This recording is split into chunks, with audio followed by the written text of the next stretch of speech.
Hello everyone, welcome back to Crafts by the Bow. This week I've been using the Cottage Wreaths photopolymer stamp set and I've made a couple of different types of cards. It was actually inspired by the card that I made for Thanksgiving, and here I used the wreath and the grateful, and I stamped with these little leaves. This is actually just one stamp, so it stamps all three at the same time, and I stamped my background with those, so it was more of a simple stamping project. And then I showed you on my YouTube how to make this one, and it's exactly the same card as this, except it's not a Thanksgiving card. I made it just as a hello card, and I stamped with the leaves again. So this is really the same card. The only difference is this is on dimensionals, just to give it a little bit more of a pop.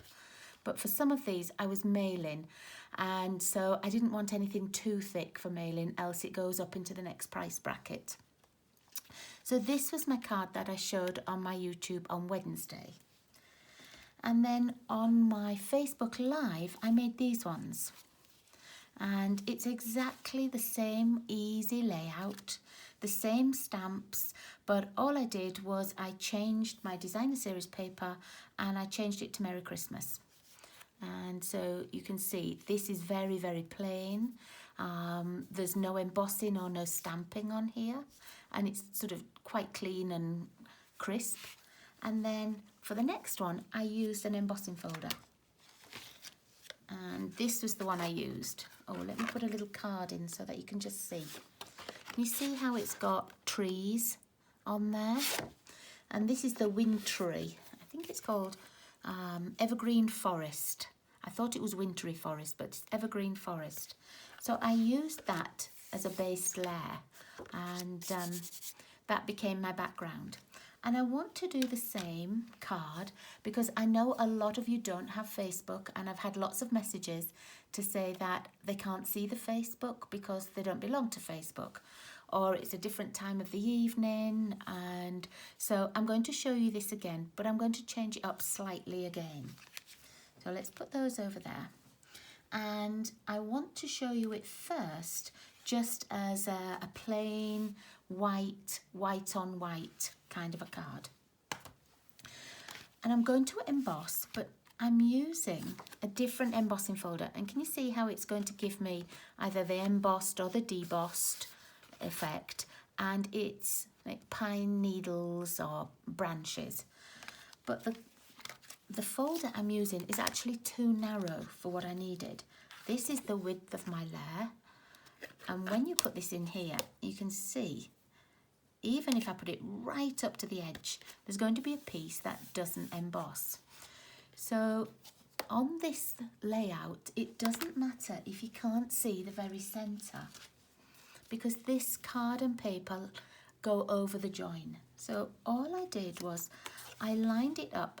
I put the left-hand side to the right-hand side of the embossing folder, put it along this long black line, and roughly halfway through, and I ran that through my embossing machine, and then I opened it and just changed this over to this side and ran it through again. So what you end up with is this fully embossed piece. If you were making it so that you could see the middle, you could tell that the branches don't really line up. But because mine is going to have card and designer series paper over the top, it makes it just so easy. You could use a layer of ribbon over here if you wanted to make the whole of the background embossed. But for me, that just works perfectly. I also did it with the second embossing folder in the set, because this comes as a set of two, but it was just a bit bigger than what I wanted. It didn't look quite as good as the wintry leaves. So I've got that already, and I'm going with exactly the same sizes that I made my other cards. So my base card is thick whisper white, cut at 4 1/4 by 11 and scored at 5 1/2. And excuse my reach, I'm just going to get my bone folder. Oh, this is actually the one that I fill up my ink pads with. and push the ink around. So let's get a clean one. Okay. And I'm going to add this wintry piece straight on. Because it's already cut, it's just ready to go. So it might as well go on our card. And you'll have a nice little border all the way around. I love white on white. I love most tone on tone, but I think a white on white card is always crisp and clean. Okay, now I've got all my other little pieces ready. So this is the little white square, the 3 1/4 by 3 1/4. And I'm going to stamp in garden green. And I'm going to cheat a little bit and stamp 2 at the same time because I want to show you 2 cards. Okay, so I'm going to look. I like this to go with that little single leaf there at my left-hand side. I just like the effect of it. And because these are distinctive stamps, you get lots of shades. It's not just a solid green. Let's try and get that roughly in the middle. Doesn't matter if it's not exact. Okay, and can you see what I mean? You've got a dark green and a lighter green and a little bit of pattern on there as well. You don't have to stamp twice. With our older stamps, where you had like 2-step stamping, you had to sort of line up twice and you know, it was a little bit more fiddly, but I love this kind of stamp. I think it makes it so easy. Okay, so I don't need any more garden green, but I do need early espresso for the little branches. And I've got my branch one already done. And with this one, I don't think there's any different way to line it up. It doesn't seem to line up for me with every single branch and leaf. So I just put it on now wherever I think I like it. Wherever I like it on the day. Just as long as it's in the middle. Okay. And we'll do the same with this one. These stamps will stain because they're photopolymer. That's just the nature of the material that they're made out of, but they don't transfer ink. Once they're stained and you stamp with them again, you don't get any of that staining on your card. But I'm just going to clean this. It's mainly the red inks that stain, and because I've just used brown, brown has red ink in it, so that won't clean as much as maybe this green one or a yellow. And that's okay, I don't mind that, but the first time you do it, it can be a little bit of a shock. You think, oh, what have I done? You know, can I change that? And no, you can't. Okay, and I've got the little Merry Christmas sentiment. I'm going to stamp that just in real red. Let's pop that one away.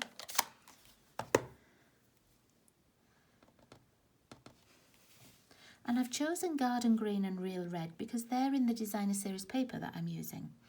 And I like everything to coordinate. So there's no point trying to match things up. You just look to see what's the main colours in your paper and get the same inks and the same cardstock out, and you know that they're going to match. Okay, I'll leave those to dry for a second or two. And I'll show you the paper that I'm using. I've got lots of scraps of this paper. I had a Christmas in July class, and it's a returning paper from last year. I love this paper. But you can see what I mean about all the colours are on the back. Calypso Coral, Cherry Cobbler, Crumb Cake, and it goes through each of the main colours on the designer series paper.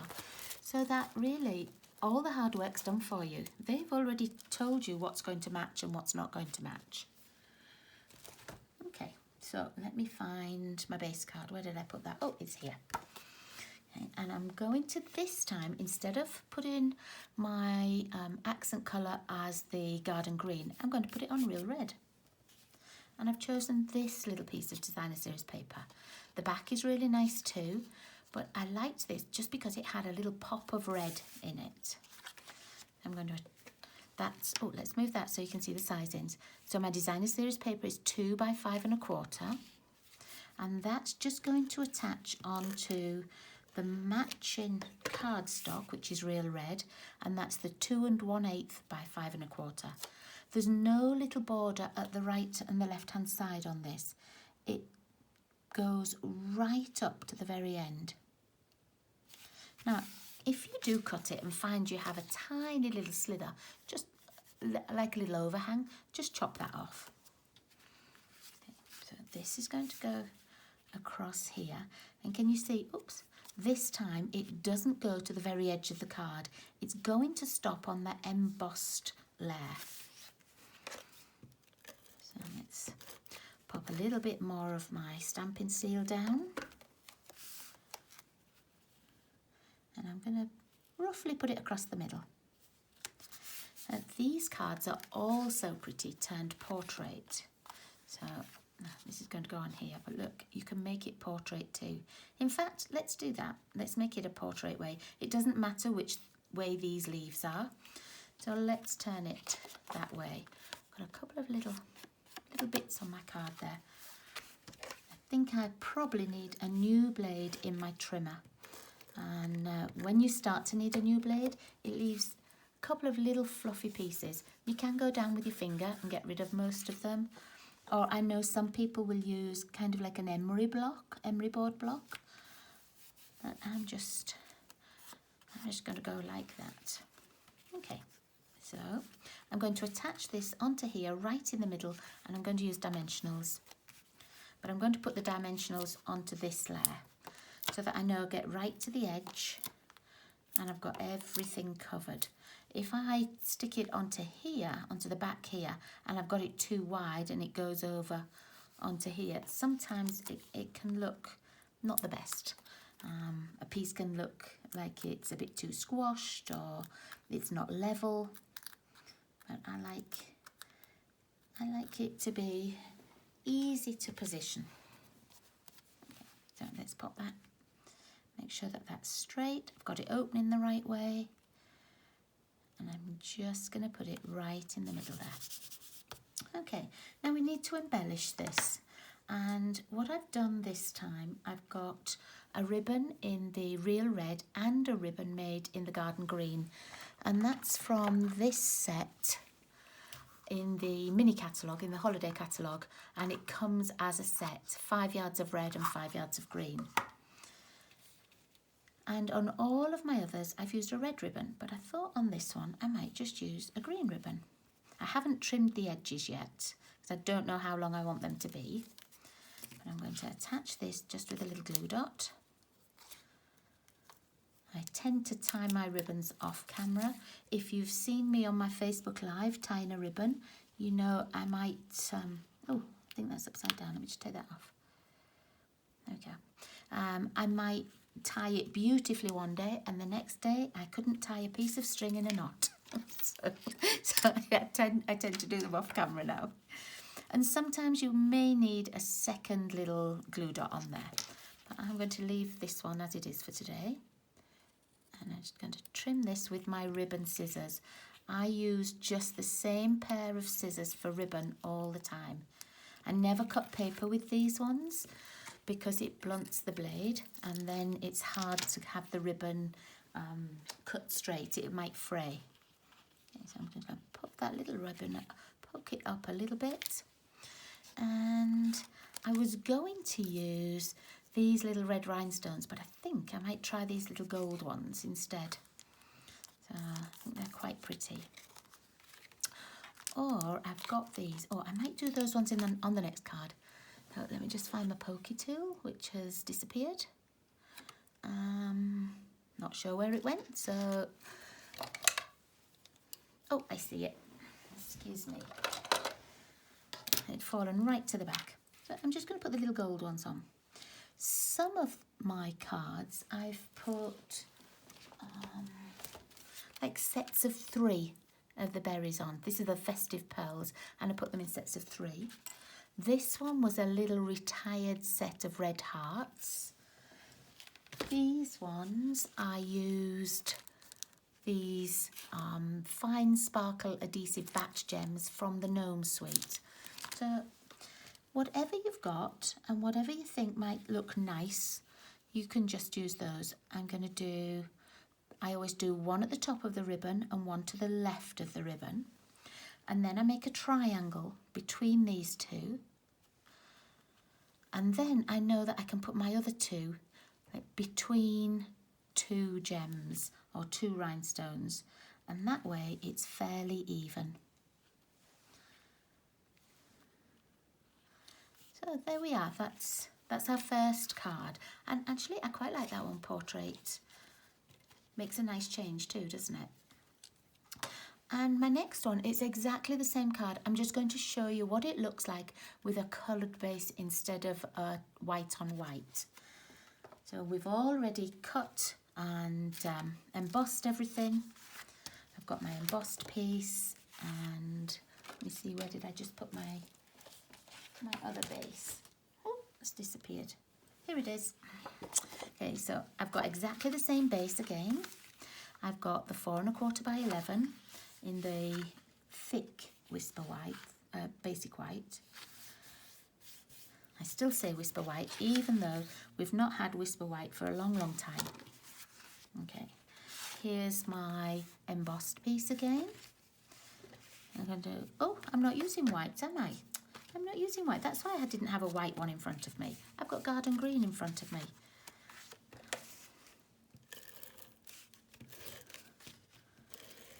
I thought I had everything just ready to go. Okay. And this is going to give you just that nice little border again, but it's really going to make those embossed pieces pop off the page even more. I have a white piece as well that will go on the inside, and what I usually do is cut a little piece of the designer series paper to go on here, and then maybe put the same on the envelope so it matches. But I'll probably do that off camera. Okay, let's move that. And so here I have my square pieces. My square is going to be the 3 3/8 by 3 3/8 with my white 3 1/4 square on the top.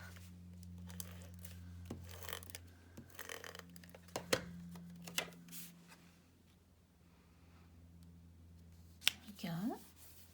And then I've got the same designer series paper, just from that same pack, just a different pattern or a different side of it. I used these cranberries on Tuesday on my Facebook Live for one, I think. Just measure, there we go.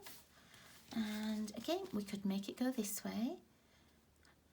Let's make it a portrait one again.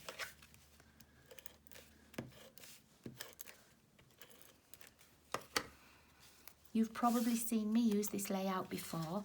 Sometimes I'll have the paper so it goes further down at the bottom, or maybe up at the top, and I'll have my sentiment down here, maybe in a circle or a rectangle or a label punch.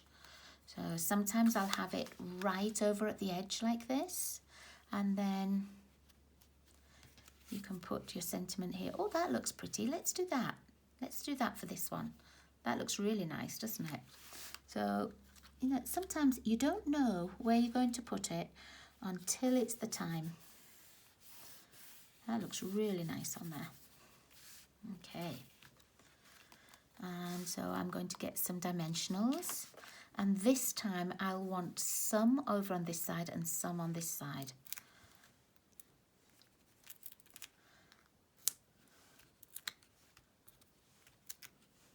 Oh, I think I like this layout best of all. Let's take those backings off. So even if you have an idea in your head of how it's going to look, you know, once you've got things stamped up and positioned, you might just change your mind. There we go. I might put some just under those corners, because it's a little bit loose there.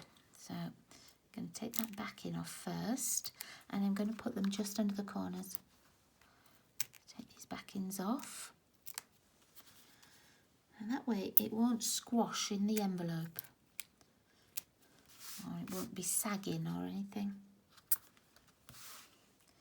Take that backing off. Here we go. Whoops. Let's move those along. And then where's that ribbon? So on this one we are having a red ribbon. I need my glue dots.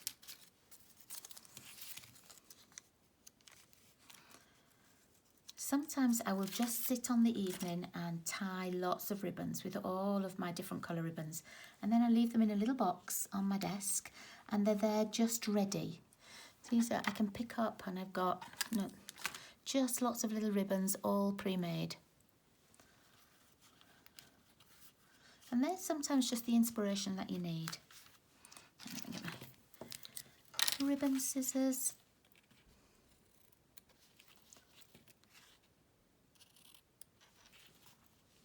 Yep, that looks fairly level. And this way I think you don't sort of waste much either when you have them all tied like this. Let's just push that up a little bit. Okay, and then I'm going to check what these colours look like. It's not actually a red, but I'm thinking it might go with this colour. It sort of looks very similar. So let's see. Yeah, so again I'm going to do one above my ribbon, one to the left of my ribbon, make those into a triangle, and then one between each little set of 2. So you get 5 on there, which always looks nice. And oh, I like that. I do like that with the piece on the left hand side. So there we are. That's the same layout as all of these. The embossing is a little bit different and the orientation is different. So there we go. There's our 2 that we made today. So thank you for watching me. If you want to check over on my blog, the link will be in the YouTube, and I'll put all the sizes again and the item numbers for each of the things I used. Thanks so much, everybody. I really appreciate you coming to join me, and I'll see you all again really soon. Have a great weekend. Bye-bye.